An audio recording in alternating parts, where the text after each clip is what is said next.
नमस्कार साथियों, कैसे हैं आप लोग। आई होप आप लोग बहुत अच्छे होंगे और मजे में होंगे। तो आइए आज की इस वीडियो में हम लोग देखते हैं कक्षा 10वीं के राजनीति शास्त्र का चौथा अध्याय। ठीक है, चौथा अध्याय क्या दे रखा है, लोकतंत्र की उपलब्धियां। बच्चों एक चीज मैं यहीं पे कंप्लीट कर देना चाहता हूं ताकि आप लोग को परेशानी ना हो। इससे पहले जो है 3 अध्याय आप लोग का, तीनों अध्याय जो है मैं कंप्लीट कर चुका हूं, पूरा अध्याय पढ़ा चुका हूं। साथ ही उन सभी अध्यायों का जितने भी किताब में आपका प्रश्न दे रखा है, मतलब प्रश्न उत्तर भी करवा चुका हूं। एकदम नियम पूर्ण हम लोग पढ़ रहे हैं। ठीक है, इन्हें कि कभी कुछ पढ़ लेते हैं, कभी कुछ पढ़ लेते हैं, वो तरीका से बाबू मैं नहीं पढ़ा रहा हूं। सिविक्स शुरू किया हूं तो सिविक्स जब तक नहीं खत्म होगा दूसरा अध्याय शुरू नहीं करेंगे, दूसरा आपका विषय शुरू नहीं करेंगे। ठीक है, सिविक्स को हम लोग जो है अब जो चौथा अध्याय हो रहा है इसके बाद एक और अध्याय है, 5वां अध्याय। 5वां अध्याय को लपेट लेंगे, मतलब पढ़ा देंगे, तो उसके बाद हम लोग जो है दूसरे विषय में प्रवेश करेंगे। एकदम नियम से पढ़ेंगे, साथ में प्रश्न उत्तर को भी देखेंगे। तो आइए, ये जो अध्याय है बहुत ही आसान है और इस अध्याय से बहुत कम प्रश्न पूछे जाते हैं, मतलब लॉन्ग प्रश्न जो है 1-2 कभी पूछ दे तो पूछ दे। ठीक है, ये जो है लोकतंत्र की उपलब्धियां, अध्याय का नाम क्या है, लोकतंत्र की उपलब्धियां। अगर मैं बात करूं कि सबसे बड़ा लोकतांत्रिक देश कौन सा है, तो वो अपना भारत है। सबसे बड़ा लोकतांत्रिक देश कौन सा है, भारत है। भारत में यहाँ पे भारत एक ऐसे देश है जहाँ पे हर एक तरह के भाषा बोलने वाले, हर एक तरह के समुदाय के लोग हैं, हर एक धर्म के लोग हैं, हर एक विचार वाले लोग हैं। मतलब सारा कुछ कहाँ है, भारत में। और भारत तब फिर भी क्या है, लोकतांत्रिक देश है। यहाँ पे जाति, धर्म, समुदाय को नहीं देखा जाता। सब इतना ही कहते हैं, हम लोग भारतीय हैं। चाहे किसी भी जाति, किसी भी धर्म के लोग हों, उनके अंदर एक ही जज्बा होता है कि मैं भारतीय हूं। क्या हूं, भारतीय हूं। और भारत जो है लोकतांत्रिक देश है। और यहां पे जो आप लोग का अध्याय है कि लोकतंत्र की उपलब्धियां क्या है, जो भारत में जो लोकतंत्र को देखा तो दूसरे देश में लोकतंत्र क्यों आने लगा। जैसे कि मैंने आप लोग को इससे पिछले अध्याय में बताया था कि भारत में जब लोकतंत्र फैला, लोकतांत्रिक देश बन गया भारत, तो उसके बाद जो है जन संघर्ष के बारे में हम लोग चर्चा किए थे। क्या किए थे, जन संघर्ष को लेके। जैसे कि मैंने आप लोग को बताया था नेपाल में क्या हुआ था, लोकतांत्रिक स्थापना किया गया था। फिर बोल्विया में, ठीक है, बोल्विया में क्या हुआ था, पानी के लिए जन संघर्ष हुआ था, वहां पे क्या हुआ, लोकतांत्रिक शासन। लोकतांत्रिक में ऐसा क्या है, इस अध्याय में हम लोग पढ़ेंगे कि लोकतांत्रिक में ऐसा क्या है, क्या उपलब्धियां हैं जो हर एक नागरिक को अच्छा लगता है। तो बच्चों एक ही लाइन में अगर हम कहना चाहें ना तो सीधी सी बात समझो, लोकतांत्रिक शासन ऐसी शासन प्रणाली है जिसमें लोगों के द्वारा सरकार चुना जाता है और सरकार जो है लोगों के लिए काम करता है। तो कहेंगे सर बाकी शासन व्यवस्था ऐसा नहीं होता। देखिए 1 मिनट समझ लीजिए, मैंने आप लोग को पढ़ाया था राजतंत्र। ठीक है, राजतंत्र में क्या होता है, एक राजा होता है और राजा का मनमौजी काम होता है। राजा क्या करते हैं, मनमौजी वाला काम करते हो, कर मन हुआ तो किया, नहीं तो नहीं हुआ। लोकतांत्रिक देश में अगर नेतवा लोग काम करना छोड़ा तो यहां पे रोड पर लोग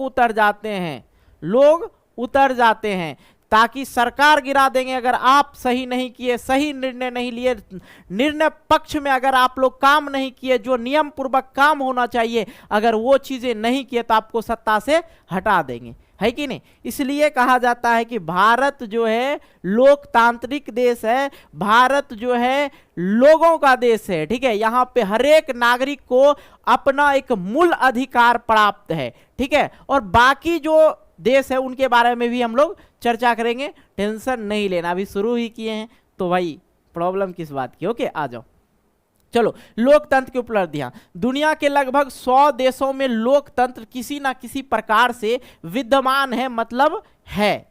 दुनिया में लगभग 100 से अधिक देश में जो है लोकतंत्र किसी ना किसी रूप में विद्यमान है ही। ठीक है, लोकतंत्र का लगातार प्रसार एवं मिलने वाली जन समर्थन यह साबित करता है कि लोकतंत्र अन्य सभी शासन व्यवस्थाओं से क्या है, बेहतर है। भैया जनता का, जनता के लिए, जनता के द्वारा, ठीक है। लोकतंत्र किसको कहेंगे, जनता का, जनता के द्वारा, जनता के लिए शासन व्यवस्था को क्या कहते हैं, लोकतांत्रिक व्यवस्था कहते हैं। हम लोग सरकार भी हम ही लोग चुनते हैं, ठीक है। हम लोग को अधिकार मिलता है, मत अधिकार। मत अधिकार कब, मत अधिकार जो आप लोग को प्राप्त होगा कब होगा, 18 वर्ष का जब आप लोग हो जाइएगा तब जो है आप लोग वोट दे सकते हैं, है कि नहीं, अपने भारत के अंदर। तो ये चीजें होता। अन्य लोगों को लगने लगा कि लोकतंत्र अन्य शासन व्यवस्था से अच्छा है, क्योंकि लोकतंत्र क्या होता है,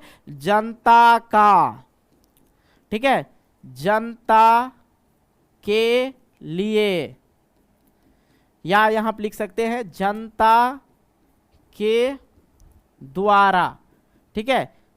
जनता का, जनता के लिए, जनता के द्वारा चुना शासन व्यवस्था क्या है, लोकतांत्रिक शासन व्यवस्था है। जो सत्ता में आया, जो सत्ता में लोग आया वो किसके लिए काम करेंगे, लोगों के कल्याण के लिए काम करते हैं, ठीक है। अगर सरकार इधर उधर किया तो पहला काम कौन करते हैं, राजनीतिक दल करते हैं, विपक्षी दल करते हैं, उनके ऊपर चढ़ जाता है, ठीक है। ये लोकतांत्रिक शासन व्यवस्था में क्या है, ठीक है। चलो लोकतांत्रिक शासन व्यवस्था में क्या है, एक मिनट यहीं पे हम लोग समझ लेते हैं। लोकतांत्रिक शासन व्यवस्था, शासन में क्या है, दल होता है, क्या होता है, राजनीतिक दल होता है, राजनीतिक दल होता है, ठीक है। अब ये राजनीतिक दल जो है दो होगा, अकेला नहीं होता है, नीतिक दल।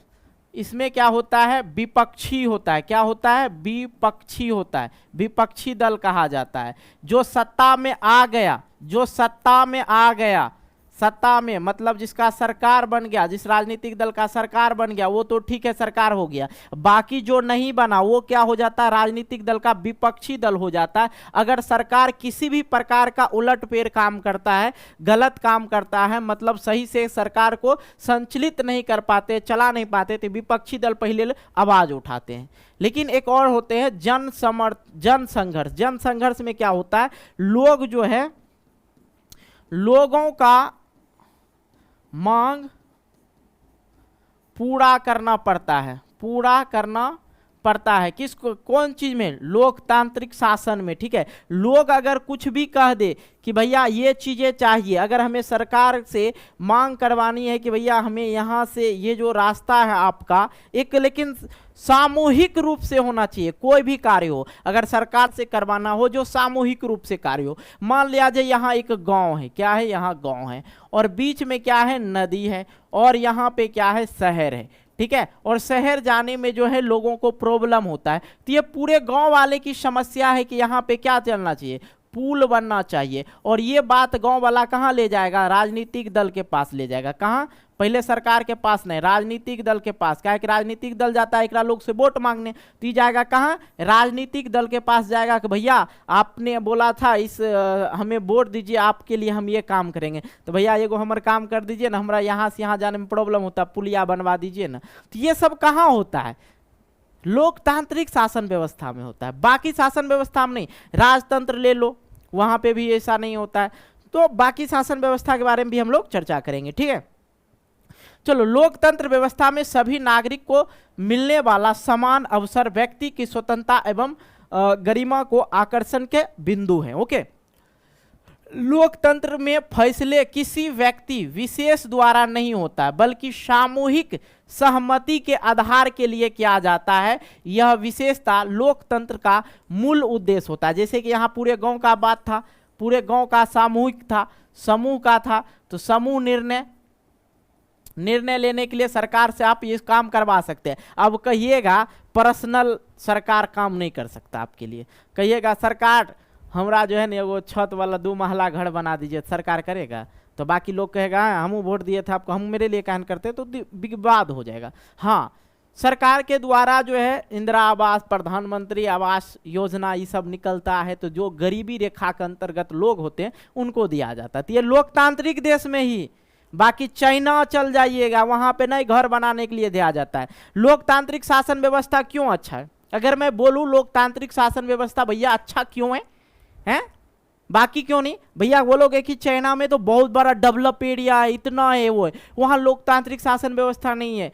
वहाँ के विचारधारा अलग हैं, वहाँ के लोग जो हैं अपने काम से मतलब रखते हैं, वहाँ के लोग जो अपने काम को बढ़ोतरी करने का काम करते हैं, सत्ता से कोई मतलब ही नहीं। वो लोग अपने काम में बढ़ चढ़ कर हिस्सा लेकर अपने काम को बड़ा करते हैं और अपने आप को, अपने सरजमी को डेवलप करते हैं, ना कि वो पूरे देश की बात नहीं करता। देश में की हो रहा उगड़ा लोग को, जो आंतरिक नागरिक होता है उनको कोई मतलब नहीं होता। लेकिन जो लोकतांत्रिक देश है, अगर देश के लिए कुछ भी हुआ तो पूरे देश के नागरिक गर्दा छोड़ा सकता है लोकतांत्रिक देश में। लेकिन वहां के अलग अर्थव्यवस्था है, वहां की प्रचलन अलग है। ठीक है, देखो भाई यहाँ पे जो आप लोग जो है चावल गेहूं आप लोग सुने होंगे ना, ठीक है, जो चावल गेहूं गांव में जाइएगा ना, डीलर होता है। डीलर क्या करता है, आपको केरोसिन तेल, चावल, गेहूं प्रति माह देते हैं। तो सरकार से ही आता है। सरकार ये नियम बनाए कि जो गरीब लोग हैं भूखे ना रहे। भारत एक ऐसा देश है जो हाँ भूखे लोग ना रहे, हर तरह से उनको सुविधा पहुंचे। बीच वाला लोग जो है गड़बड़ करता है काम, सरकार गड़बड़ नहीं करता है। बीच वाला जो लोग होता है वहां से वहां तक आने में वो लोग घपलाबाजी कर देता है, ताकि लोग को जो है वो सुविधाएं, वो सुख, वो समृद्धि पहुंच ही नहीं पाते हैं सरकार जो देते हैं। ठीक है, ये चीजें होती है। लोकतंत्र में फैसले किसी विशेष व्यक्ति द्वारा नहीं होता, बल्कि सहमति, सामूहिक सहमति के आधार के लिए होता है। यह विशेषता लोकतंत्र का मूल उद्देश्य भी है। ओके, ये समझ में आया।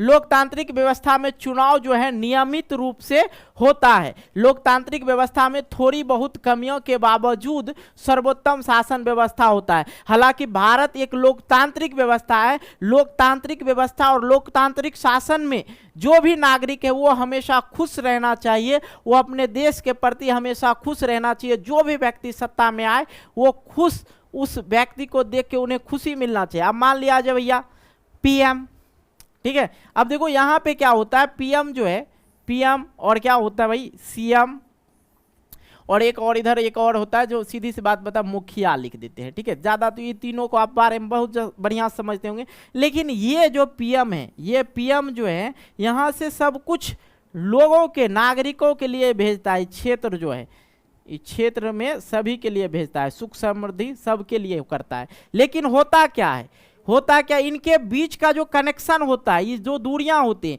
यहाँ पे जो व्यक्ति होते हैं, जो लोग होते हैं, इर्द गिर्द जो लोग होते हैं यहाँ पे, ये लोग खा जाते हैं, यहाँ तक पहुँचने ही नहीं देते। फिर बचता है सीएम के लिए, तो सीएम फिर यहाँ से यहाँ ये कनेक्टेड रहता है। तो क्षेत्र में आते आते यहाँ से अगर 1 लाख रुपया भेजा, मान लीजिए 1 लाख रुपया जो है पीएम भेजा, तो ये धीरे धीरे सीएम तक आते आते यहाँ पे जो है 10,000 हो जाएगा, 90,000 गया। तो ये चीजें होती है। लेकिन ये कमियां हैं भारत में, लोकतंत्र के अंदर कमियां, वो भी हम लोग पढ़ेंगे डिटेल से। तो लोकतांत्रिक व्यवस्था थोड़ी बहुत कमियों के बावजूद भी सर्वोत्तम शासन व्यवस्था है। ठीक है, क्यों है आगे जानेंगे। अब देखो एक लोकतांत्रिक सरकार की प्रमुख विशेषता क्या होती है। लोकतांत्रिक सरकार की जो प्रमुख विशेषता होता है क्या होता है, लोकतांत्रिक सरकार की जो प्रमुख विशेषता है निम्नलिखित है। जनता द्वारा चुने हुए प्रतिनिधि ही शासन चलाते हैं, जिसको हम लोग चुनेंगे वही शासन कर सकते हैं। चुनाव नियमित, निष्पक्ष और स्वतंत्र होता है। चुनाव जो है नियमित और निष्पक्ष का मतलब हो गया कि किसी के पक्ष के अनुसार से नहीं होगा। ऐसा नहीं कि धर्म के अनुसार पे, जाति के अनुसार पे यहाँ पे चुनाव नहीं होता है। ठीक है, यहाँ पे चुनाव नहीं होता। जो व्यक्ति अच्छे होते हैं, जो जिन्हें लगता है कि अच्छे कर सकते हैं हमारे देश के लिए, हमारे राज्य के लिए, उनको हम लोग क्या करते हैं, चुनते हैं। वयस्क मताधिकार, नियमों के अनुसार सभी लोग अपने मत का प्रयोग करते हैं और मत देने का अधिकार कब है, 18 वर्ष से अधिक उम्र। 18 वर्ष के बाद आप लोग जो है मत दे सकते, मतलब 18 वर्ष के जब हो जाइएगा तब। चुनी हुई सरकार जो होता है संविधान द्वारा निर्मित बुनियादी कानूनों और नागरिक अधिकारों की सीमा के रहते हुए काम करती है। एक लोकतांत्रिक सरकार की प्रमुख विशेषता क्या है अगर पूछे तो याद रखना है, जनता द्वारा चुने हुए प्रतिनिधि शासन चलाते हैं। लोकतांत्रिक शासन में चुनाव नियमित, निष्पक्ष और स्वतंत्र होते हैं। वयस्क मत अधिकार नियमों के अनुसार सभी लोगों को अपना मत का प्रयोग कर सकते हैं। चुनी हुई सरकार संविधान द्वारा निर्मित बुनियादी कानूनों और नागरिकों के अधिकार की सीमा में रहते हुए काम करेंगे। ये होते हैं लोकतांत्रिक शासन में सरकार किस प्रकार चलती है। सरकार ऐसे नहीं चलती। लोकतंत्र में क्या होता है, शासन जो भी सत्ता में आएगा उनको सबसे पहले तो वोट लेना पड़ेगा। जिनको सबसे अधिक बहुमत मिलेगा, वोट मिलेगा, वही सत्ता में आएगा। और सत्ता में आने के बावजूद भी उन्हें संविधान नहीं तोड़ना है। संविधान जो सरकार, भारत का जो संविधान है, कब बनाया गया था भैया? संविधान कब लागू किया गया था? 26 जनवरी 1950 ईस्वी को संविधान लागू किया गया था। वैसे एक और बात, 15 अगस्त 1947 को हमारा देश क्या हुआ था? आजाद हुआ था ना। और ये संविधान जो बना था, ठीक है, संविधान जो बना था इसमें क्या हुआ था? नियम और कानून है। नियम और कानून है कि किस प्रकार से कानून, ठीक है, कानून है। नियम और क्या है? कानून है। किस प्रकार से जो है यहाँ पे शासन व्यवस्था चलाया जाए, कानून व्यवस्था चलाया जाए, ये सभी नियम किस में लिखा गया है? संविधान में लिखा गया। और वही नियम और कानून के अनुसार ही क्या करेंगे? सरकार जो है, सरकार शासन करेंगे। सरकार क्या करेंगे? शासन करेंगे। देखो एक एक पॉइंट चीज समझने में तब जाके मजा आएगा। ओके, यह चीज समझ में आ गया। लोकतंत्र सभी शासन व्यवस्थाओं से बेहतर है। कैसे? लोकतंत्र सभी शासन व्यवस्थाओं से बेहतर है। कैसे? मैंने आप लोग को क्या पढ़ा है? प्रजातंत्र, सॉरी राजतंत्र ना, हाँ प्रजातंत्र तो वही हो गया। चलो, राजतंत्र और लोकतंत्र दोनों में 1 मिनट के लिए हम क्या कर लेते हैं? डिफिनेशन समझाते हैं। राजतंत्र में क्या होता है? राजा ही सर्वमान होता है, सर्वमान होता है। और लोकतंत्र में क्या होता है? जनता के द्वारा सरकार चुना जाता है। ठीक है, क्या किया जाता है? चुना जाता है। यहाँ पे क्या होता है? राजा ही सर्वमान होता है और राजा जो कह दे वही करना पड़ता है। और यहाँ पे हमेशा राजा ही राजा बना, उसके बाद राजा का बेटा, फिर राजा का पोता, वही शासन करेगा। और यहाँ पे कोई नियम शर्त नहीं होता है। कोई नियम शर्त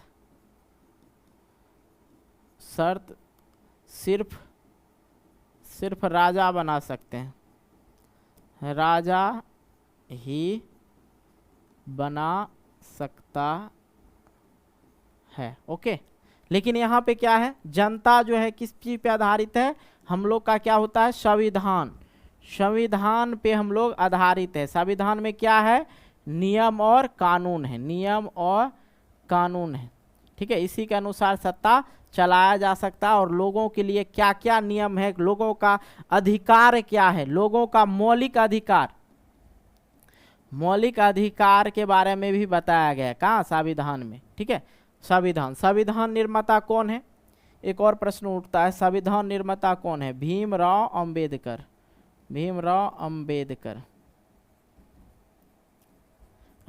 ठीक है, भीमराव अंबेडकर। कब हुआ था संविधान लागू? कब हुआ था? मैंने आप लोग को बता दिया ना, 26 जनवरी 1950 ईस्वी को। ठीक, कोई दिक्कत? यहाँ तक समझ गए भाई? रेड हो गया है शायद, दिख रहा है ना। चलो कोई दिक्कत नहीं। चलो भाई, तो लोकतंत्र सभी शासन व्यवस्थाओं से बेहतर क्यों है?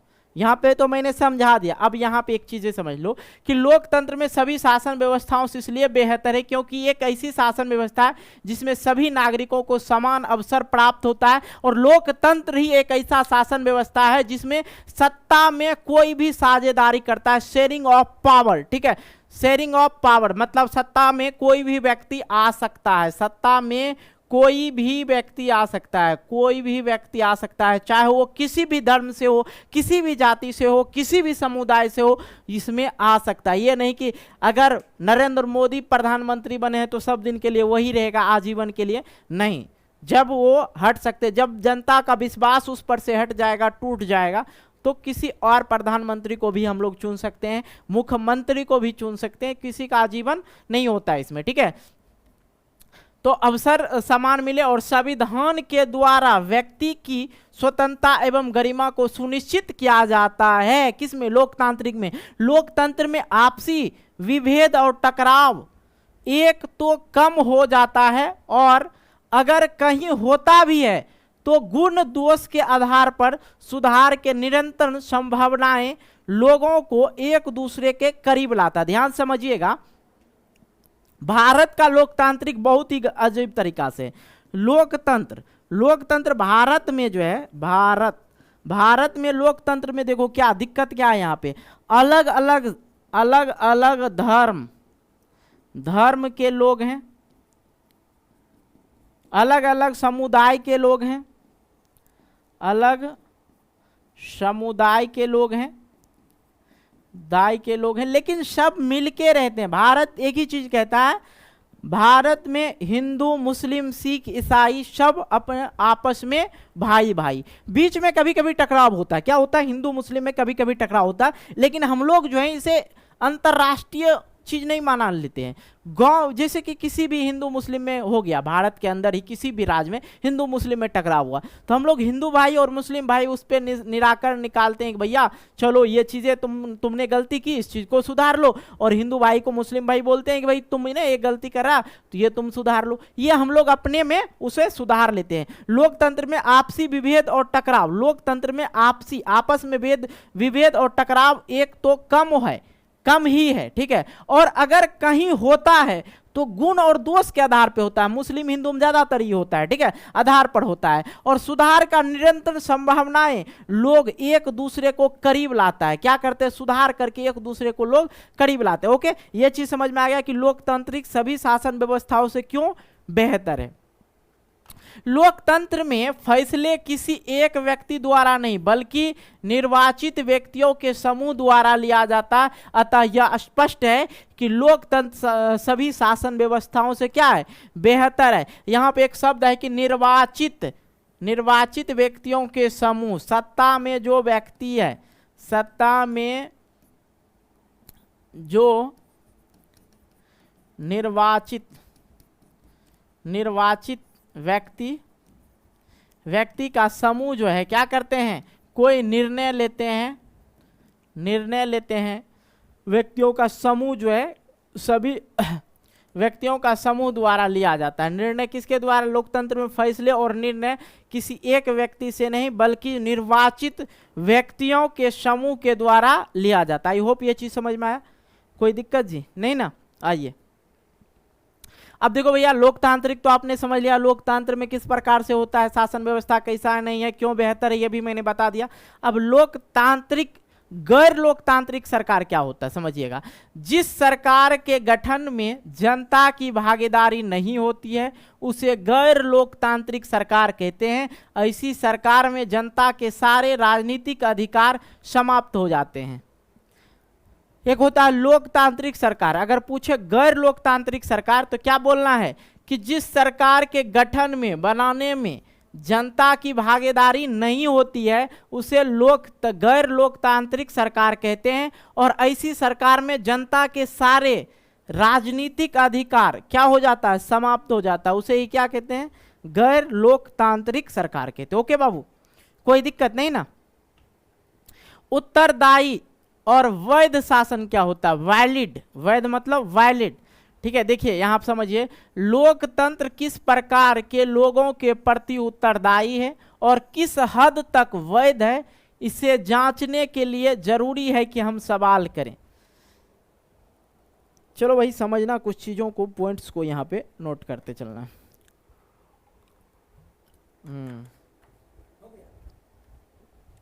चलो भाई, अब भाई लोकतंत्र क्यों अच्छा लग रहा है, लोकतंत्र में क्या कमियां लग रही हैं? अगर मैं पूछूं क्या लोकतंत्र में लोगों को चुनाव में भाग लेने और अपने प्रतिनिधियों को चुनने का अधिकार है?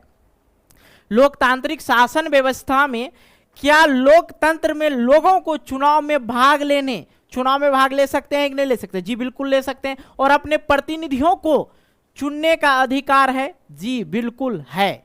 ठीक है, क्या चुनी हुई सरकार लोगों की आकांक्षाओं को पूरा करने में प्रभावी हो पाते हैं या नहीं? क्या सरकार द्वारा फैसले शीघ्र लिए जाते हैं और फैसले कितने जन कल्याणकारी होते हैं? ये सभी सवाल जो है लोकतंत्र किस प्रकार के लोगों के लिए उत्तरदायी हैं और किस हद तक वैध हैं, मतलब वैलिड है। ठीक है, इसे जांचने के लिए कुछ जरूरी सवाल है। तो आप लोग को कहेगा भैया भारत में एक चीज देखो, भारत में लोकतंत्र हम पढ़ाए, बहुत बढ़िया से पढ़ाए बउआ। क्या लोकतंत्र में लोगों का चुनाव में भाग लेना मतलब सत्ता में साझेदारी का हक है कि नहीं? जी बिल्कुल है। और प्रतिनिधियों का चुनने का अधिकार है कि नहीं हम लोग को? जिसको मर्जी हम वोट दे सकते हैं अपने मन मर्जी से। ठीक है, क्या चुनी हुई सरकार जो है लोगों की आकांक्षाओं को पूरा करने में प्रभावी होते हैं या नहीं होते? जी बिल्कुल होते हैं। लोग जो है सरकार जो हम लोग के लिए ही काम करते हैं। क्या सरकार द्वारा फैसले शीघ्र लिए जाते हैं और फैसले कितने जन कल्याणकारी होते हैं? कि मतलब यहाँ जो है ये फैसला जो है शीघ्र लेने में थोड़ा सा तकलीफ होता है। ठीक है, फैसले सरकार शीघ्र नहीं ले पाते हैं क्योंकि उनके अंदर क्या होती है, पार्टियां होती है। तो एक एक चीज को समझते हैं हम लोग। लोकतंत्र क्या था, पहला सवाल, क्या लोकतंत्र में लोगों को चुनाव में भाग लेने और प्रतिनिधियों का चुनने का अधिकार है? लोकतंत्र एक ऐसा शासन प्रणाली है जिसके अंतर्गत जनता अपनी स्वेच्छा से निर्वाचन में आए हुए किसी भी उम्मीदवार को मत देकर अपना प्रतिनिधि चुन सकता है तथा उसे विधायिका का सदस्य बना सकती है। ओके, कोई दिक्कत? अब देखो नेक्स्ट, लोकतांत्रिक सरकार मुख्य रूप से लोगों के सरकार होते हैं और जनता ही अपनी सरकार को चुनकर लोकतंत्र चलाते हैं। एक लोकतांत्रिक सरकार लोगों की भलाई और कल्याण के लिए काम करती है। दूसरे आंसर सवाल मिल गया आप लोग को। ठीक है, नेक्स्ट तीसरा देख लेते हैं। लोकतांत्रिक व्यवस्था थोड़ी बहुत कमियों के बावजूद भी सर्वोत्तम शासन व्यवस्था है। गैर लोकतांत्रिक व्यवस्था से तुलना के पश्चात कोई संदेह नहीं है कि लोकतांत्रिक व्यवस्था एक उत्तरदायी एवं वैध शासन व्यवस्था है। यही कारण है कि आज पूरी दुनिया में लोकतंत्र के प्रति विश्वास बढ़ता जा रहा है और सभी देश को अपने लोकतांत्रिक देश कहने में गर्व अनुभव होता है। ठीक है, ये चीजें बहुत सिंपल सा शब्द था, आराम से समझ सकते थे। लेकिन एक बार और, लोकतांत्रिक व्यवस्था थोड़ी बहुत कमियां के बावजूद भी क्या माना जाता है, अच्छा माना जाता है।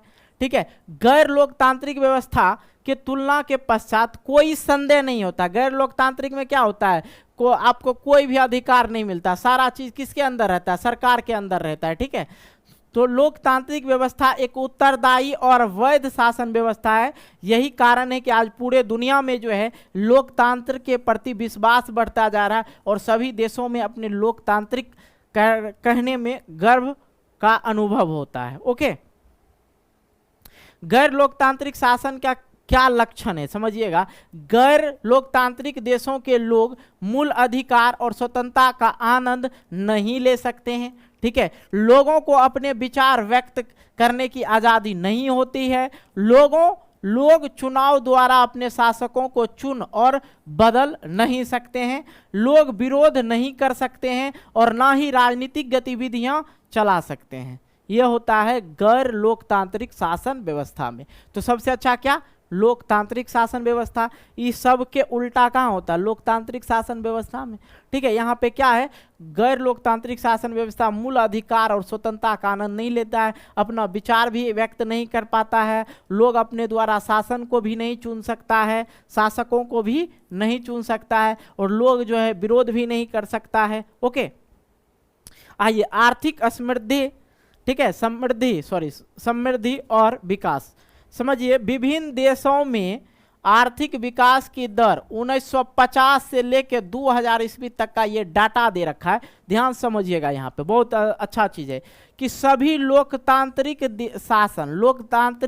शासन जो है, अगर विकास डेवलप कितना हो रहा है तो 3.95, एक काटा देखो नीचे जा रहा है, ध्यान से समझना। और सभी तानाशाही क्या होता है इसके बारे में समझेंगे। तानाशाही देखो ऊपर जा रहा है, तानाशाही वाला गरीब देश भी का काटा देखो ऊपर ही जा रहा है। एक और चीज देखो, लोकतंत्र वाला गरीब देश जो है, लोकतंत्र वाला अगर गरीब देश भी है वो भी जो है कहीं ना कहीं ऊपर जा रहा है, जो देश है गरीब देश। लेकिन सभी लोकतांत्रिक शासन का जो है, शासन का विकास दर घट रहा है, लेकिन सभी तानाशाही में क्या हो रहा है, ये बढ़ रहा है। और तानाशाही गरीब देश भी ऊपर ही उठ रहा है। लोकतंत्र वाले गरीब देश का देखा, यहाँ पे एक चीज मैं क्लियर करना चाहता हूँ। क्या क्लियर करना चाहता हूँ, ध्यान से देखना। कह रहे हैं कि लोकतंत्र सबको पसंद है, सबको अच्छा लगता है, सबको प्यारा लगता है लोकतंत्र। हम लोग भी, भारत विश्व का सबसे बड़ा लोकतांत्रिक देश है और सबको अच्छा लगता है। क्यों? यहाँ पे एक बात ध्यान देना कि यहाँ पे देखो, लोकतांत्रिक वाला देश जो है, देश देखो ये दोनों देश का कंपेयर करो, ठीक है। तानाशाही, सभी तानाशाही और तानाशाही वाला गरीब देश, ये देखो कितना बड़ा, वो 4.42, 4.42, 4.34, यहाँ पे 4.95, यहाँ पे 4.28। तो इससे क्या है, कम है। तानाशाही वाला क्या है, तानाशाही वाला का काटा देखेंगे तो हम लोग को क्या ऊपर उठते हुए दिख रहा है कि नहीं, लेकिन इसका नीचे है, इसके अपेक्षा इसका नीचे है कि नहीं। क्यों? आखिर क्यों? कि लोकतंत्र जब अच्छा शासन प्रणाली में माना जाता है तो तानाशाही क्या होता है, और तानाशाही वाले देश में जो है इतना डेवलप कैसे हो रहा है, क्यों हो रहा है, समझिएगा। और तानाशाही क्या होता है समझते हैं। तानाशाही क्या होता है समझिएगा। यहाँ पे जो है सरकार, एक चीज हम समझाना चाह रहे थे, लोकतांत्रिक शासन यहाँ पे लिख देते हैं ताकि आप लोग समझेंगे। लोकतांत्रिक शासन, शासन या सरकार बात बराबर ही है, ध्यान से समझना मेरे भाई। तानाशाही में क्या होता है, जब एक व्यक्ति अथवा कुछ व्यक्तियों का शासन होता है जिसके पास देश की संपूर्ण सत्ता होती है और जनाकांक्षाओं का ध्यान न रखकर आकांक्षाओं, ठीक है, जन आकांक्षाओं का ध्यान, मतलब लोगों का ध्यान, लोगों का ऊपर, लोगों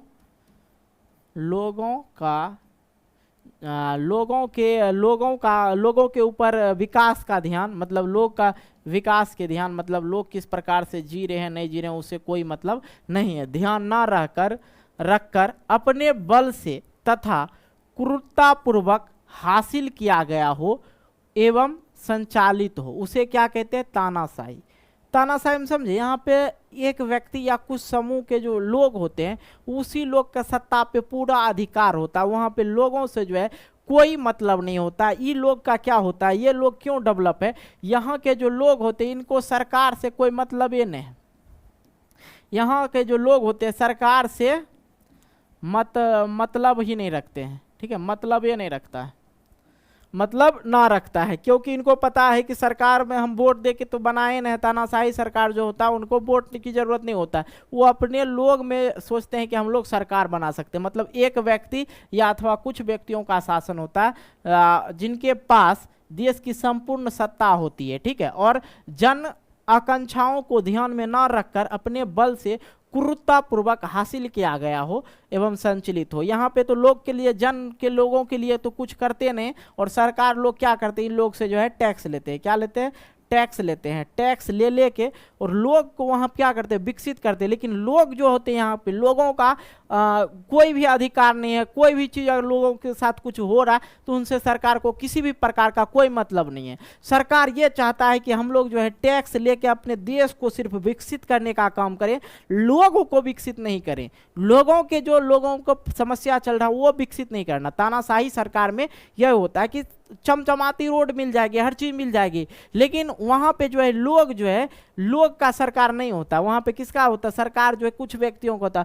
मतलब सीधी सी बात बोलो, ये क्षेत्र का विकास करना चाहता है, सिर्फ क्षेत्रीय विकास चाहता है ये लोग, ठीक है। बाकी लोग कैसे मर रहा है, जी रहा है, यहाँ पे भारत में क्या होता है, भारत में लोकतांत्रिक व्यवस्था में लोगों को सब अधिकार है, लोगों का अधिकार है, और सरकार चुनने का अधिकार है, सरकार चुनने का अधिकार है, ठीक है। यहाँ पे क्या होता है, गरीब लोगों को घर दिया जाता है, गरीब लोगों को घर दिया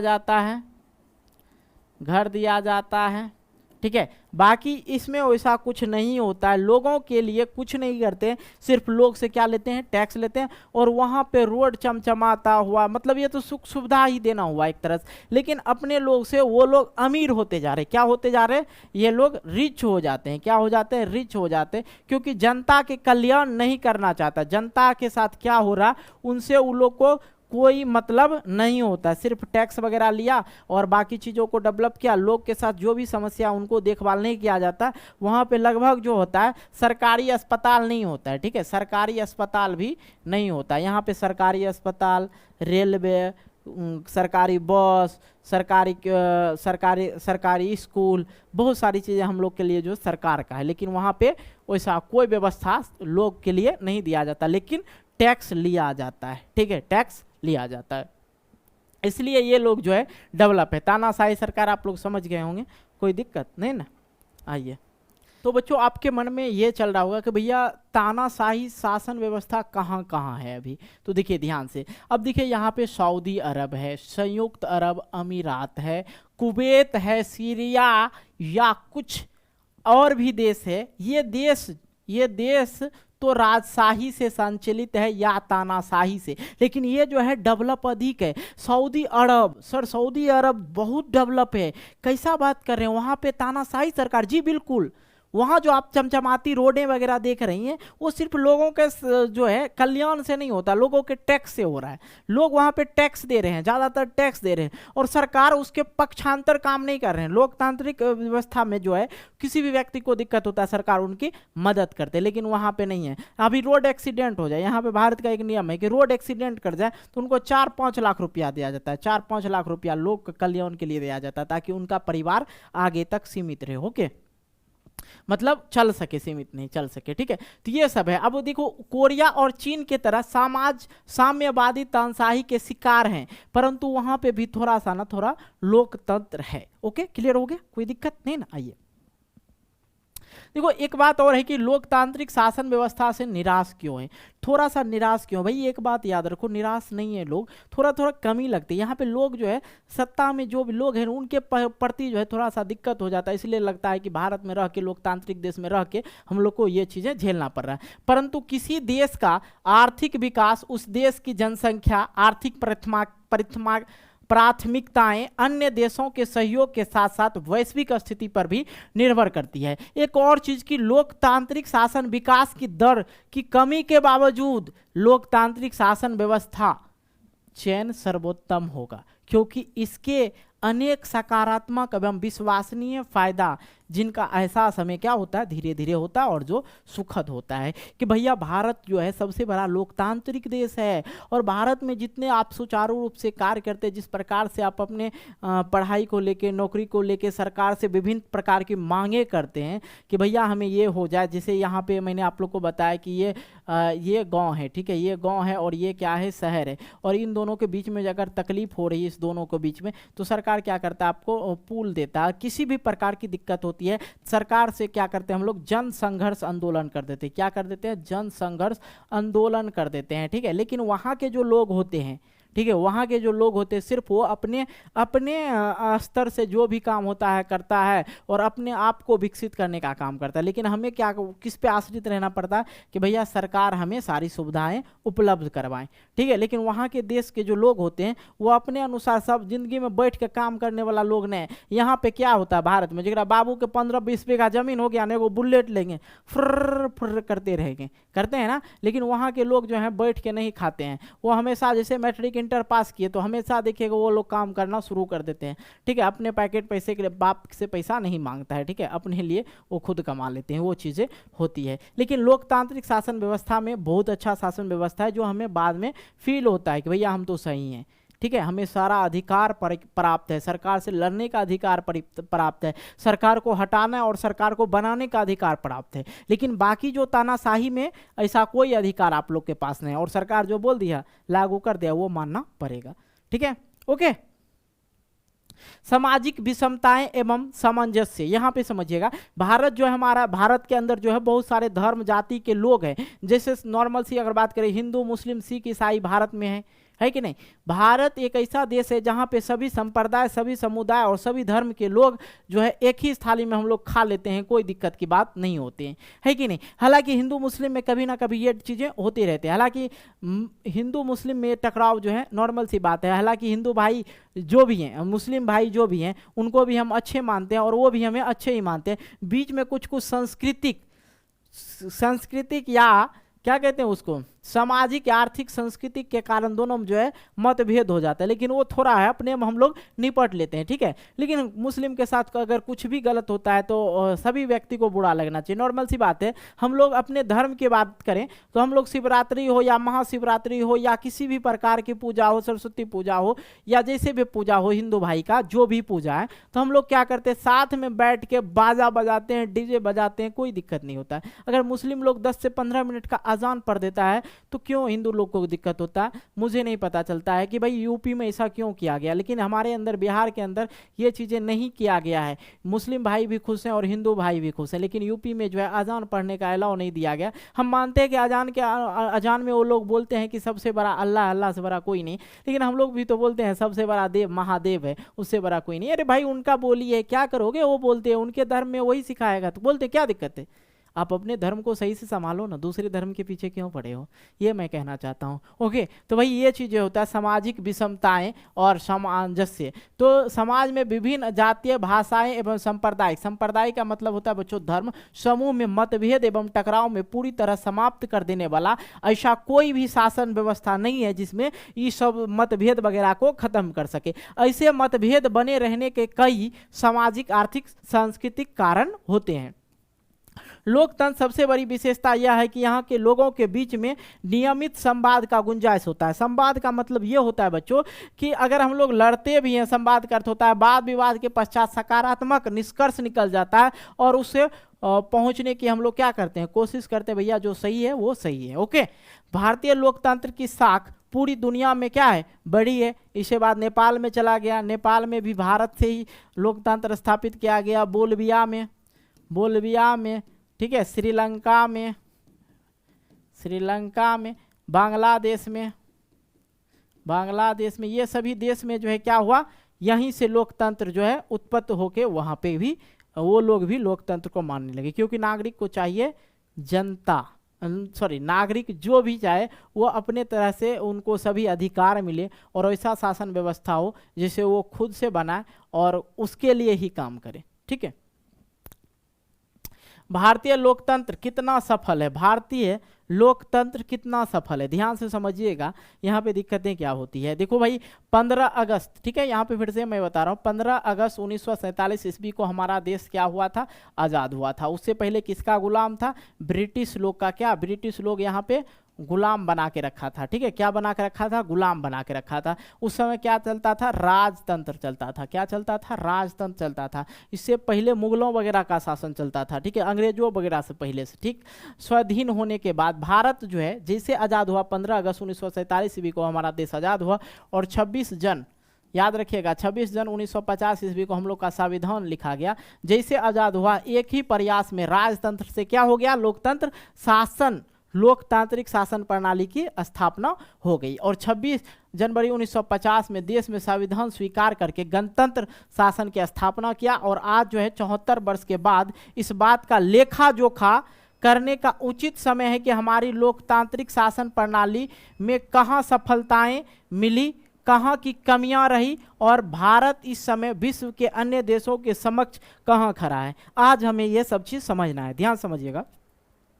देखो भैया 15 अगस्त, एक बार और मैं लिख देता हूं, 15 अगस्त 1947 ईस्वी को क्या हुआ, आजाद हुआ। ठीक है, 26 जन 1950 ईस्वी को क्या लिखा गया, संविधान लिखा गया, संविधान लिखा गया।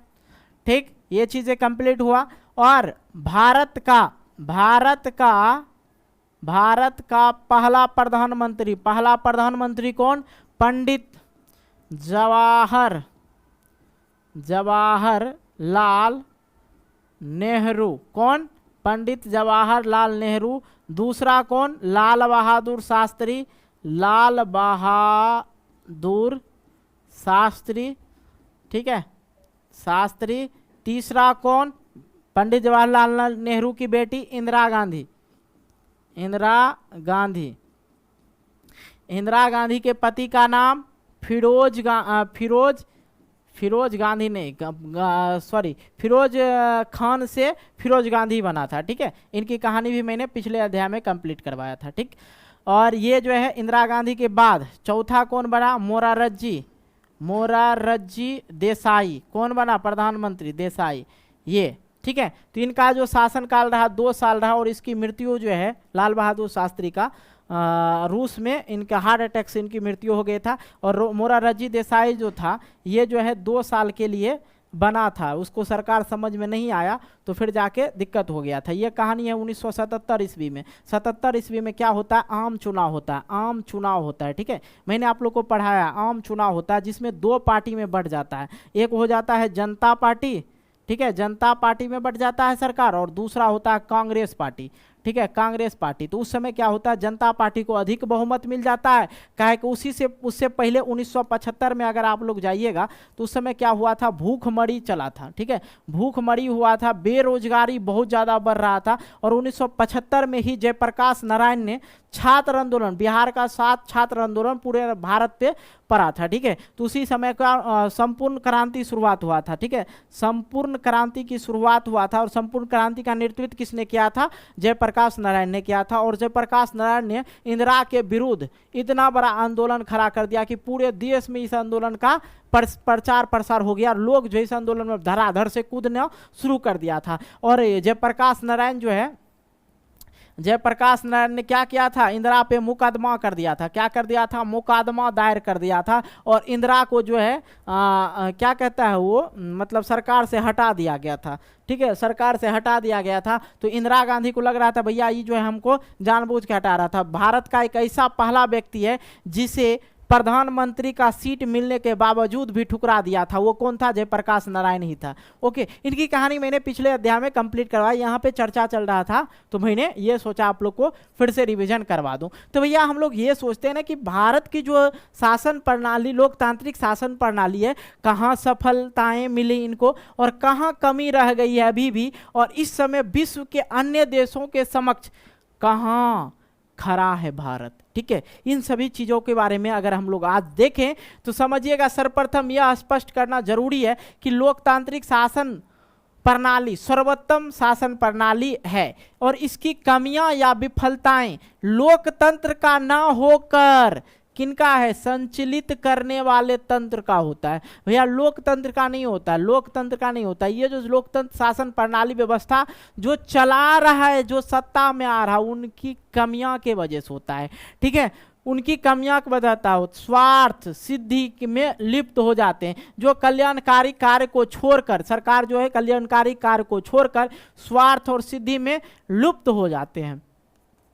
आगे समझते हैं कि भारत में अभिव्यक्ति की स्वतंत्रता है, सभी व्यक्ति को स्वतंत्रता, और विरोधी विचारों को भी सुना जाता है तथा संवैन्य कार्य करने की प्रणाली विकसित हुई है। अब देखो, विरोधी विचारक होते हैं, एक तो हो गया सत्ता में जिसकी सरकार है उसको सत्ता बोलते हैं। ठीक है, एक होता है विपक्षी पार्टी को ही क्या बोला जाता है, विरोधी पार्टी बोला जाता है। तो विरोधी पार्टी का भी सुना जाता है कि भैया सरकार को कहता है ये चीजें गलत कर रहे हो, आप ये चीजें करें ताकि लोगों के लिए सही हो। तो ये लड़ता है किसके लिए, जनता के लिए लड़ता है, और जनता के लिए इसलिए लड़ता है कि अगला बार इसको अधिक बहुमत मिल जाए। क्या मिल जाए, बहुमत मिल जाए। ओके, कारण जो है सरकार संभल कर कार्य करता है, और संविधान में प्रदत्त समानता के अधिकार के कारण दलित जो संविधान जो था, संविधान जो कौन लिखा था, मैंने आप लोग को बताया नहीं, भीमराव अंबेडकर, अंबेडकर, ठीक है, ज्यादा नहीं लिखेंगे, चलो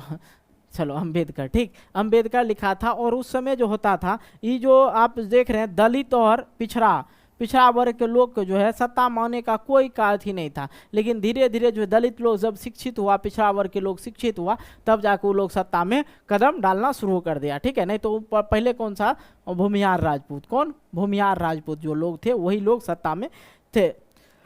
काफी हद तक ऊपर आया है ये लोग, ठीक है, और कार्य के अवसर अधिकार प्राप्त हुआ है भारत के लोकतांत्रिक ऐसे देश में, ठीक है।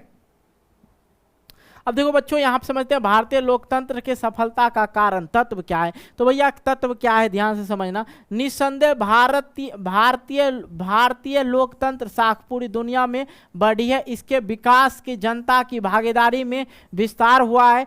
फिर भी भारतीय लोकतंत्र उतना परिपक्व नहीं है, अब उतना परिपक्व नहीं है। कारण है कि जनता का जुड़ाव उस स्तर तक नहीं पहुंचता है जहां तक उसे सीधे तौर पर हस्तक्षेप कर सके। इसकी सफलता के लिए आवश्यक है कि सर्वप्रथम जनता जो है शिक्षित हो, सर्वप्रथम जनता शिक्षित हो और शिक्षा के भीतर जागरूकता पैदा करती है, शिक्षा के ऊपर क्या करे, जागरूकता को पैदा कर सके। यह सच्चाई है कि लोकतांत्रिक सरकार बहुमत के आधार पर बनता है, परंतु लोकतंत्र का अर्थ बहुमत की राय से चलने वाली अर्थव्यवस्था नहीं है, ठीक है। लोगों में जो है अभी देखा जाए भारतीय लोकतंत्र सफलता का जो कारण है, तो कारण चलो भाई हम मान लेते हैं भारत विकास भागीदारी हुआ और लोकतंत्र उतना अभी भी परिपक्व नहीं जितना होना चाहिए। इसका रीजन एक ही है कि लोग का जो है कारण यह है कि जनता का जुड़ाव उस स्तर तक नहीं पहुंचता है जहां सीधे तौर पर हस्तक्षेप कर सके, उस स्तर तक पहुंच ही नहीं पाया जहां पे लोग अगर कोई गलत काम करे उसे डायरेक्ट हस्तक्षेप करे कि कर सके। और उसके लिए क्या होना चाहिए, पढ़ा लिखा होना चाहिए। तो उसके लिए हम लोग को क्या करना होगा, पढ़ना होगा, लिखना होगा,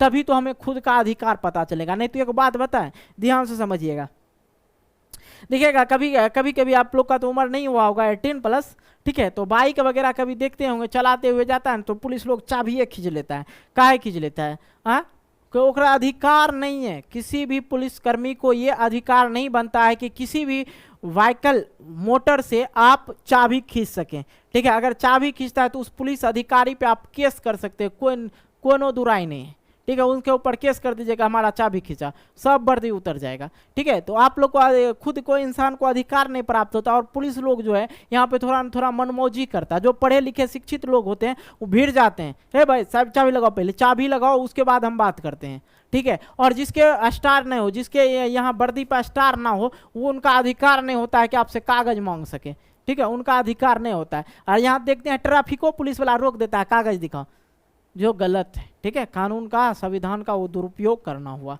ठीक है।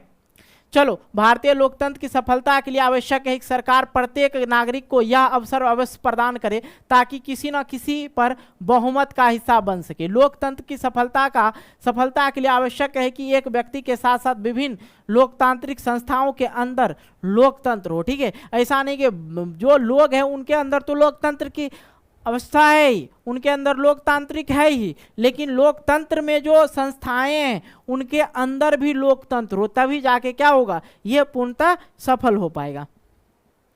जाहिर है कि इसके दुष्परिणाम तौर पर सत्ताधारी लोग के चरित्र एवं व्यवहार गैर लोकतांत्रिक दिखते हैं, ठीक है। यहाँ पे इसका बहुत सारा सत्ता में जो लोग आते हैं, जैसे आगे आपसे यहाँ पे मैं एक ही लाइन में बताना चाहता हूँ कि भाई सत्ता में आने के लिए आप लोग से बहुत सारा झूठ बोला जाता है कि हम आएंगे तो ये करेंगे, हम आएंगे तो वो करेंगे, बाद में पता चलता है हम कहाँ कुछ करेंगे, ठीक है। तो ये चीज़ें होता है और यही बहकावे माँ के उसे आप वोट दे देते हैं, वही कारण होता है। और लोग जो है सत्ताधारी लोग जो है चरित्र एवं व्यवहार से लगता है कि गैर लोकतांत्रिक दिखते हैं, यहाँ पे भी लोकतांत्रिक देश में भी, ठीक है।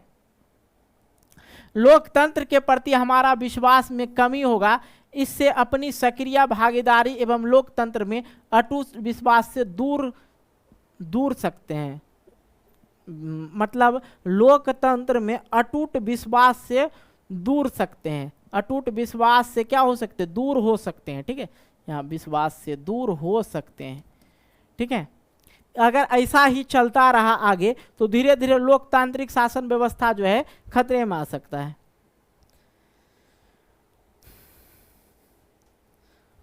लोकतंत्र स्वतंत्र भारतीय लोकतंत्र के सफलता का कारण तत्व क्या है कि हम लोग जो हैं जमीन से जुड़े व्यक्ति हैं।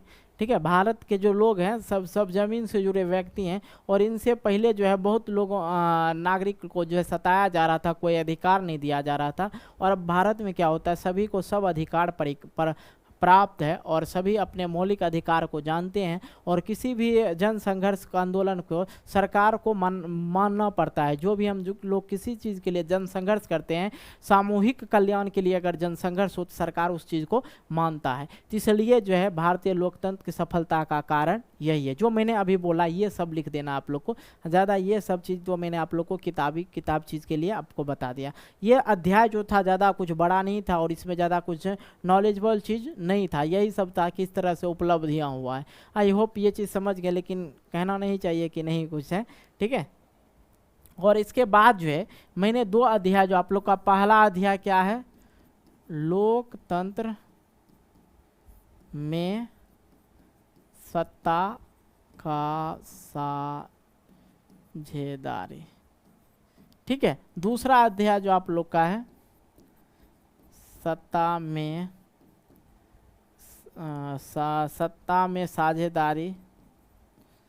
साझेदारी का कार्य प्रणाली। ठीक, तीसरा अध्याय लोकतंत्र में प्रतिस्पर्धा जन संघर्ष। ठीक है, संघर्ष, यही तो है, संघर्ष। ठीक है, संघर्ष। और चौथा अध्याय आप लोग का जो था, लोकतंत्र की उपलब्धियां। ठीक है, उपलब्धियां। तो बच्चों ये जो आप लोग का 4 अध्याय था, ये चारों अध्याय कंप्लीट हो चुका है, और ये तीनों अध्याय का क्वेश्चन आंसर भी हमने क्लियर करवा दिया। अगर नहीं देखें ज़रूर देखिएगा, क्वेश्चन आंसर भी आप लोग का क्लियर हो चुका है। बाकी नेक्स्ट वीडियो में जो है, नेक्स्ट वीडियो में इसका भी क्वेश्चन आंसर करवा देंगे आप लोग को। ठीक है, कोई दिक्कत? वही मैंने एक तरफ से शुरू किया है और एक तरफ से ख़त्म करेंगे, कोई दिक्कत की बात नहीं। अगर वीडियो अच्छी लगी है तो वीडियो को लाइक करना, दोस्तों के साथ शेयर करना, और चैनल पर नए हो चैनल को सब्सक्राइब करके नोटिफिकेशन बेल को प्रेस करके ऑल कर लेना। मिलते हैं एक नए वीडियो को लेके, तब तक के लिए बाय, जय हिंद, जय Bharat, take care, good bye.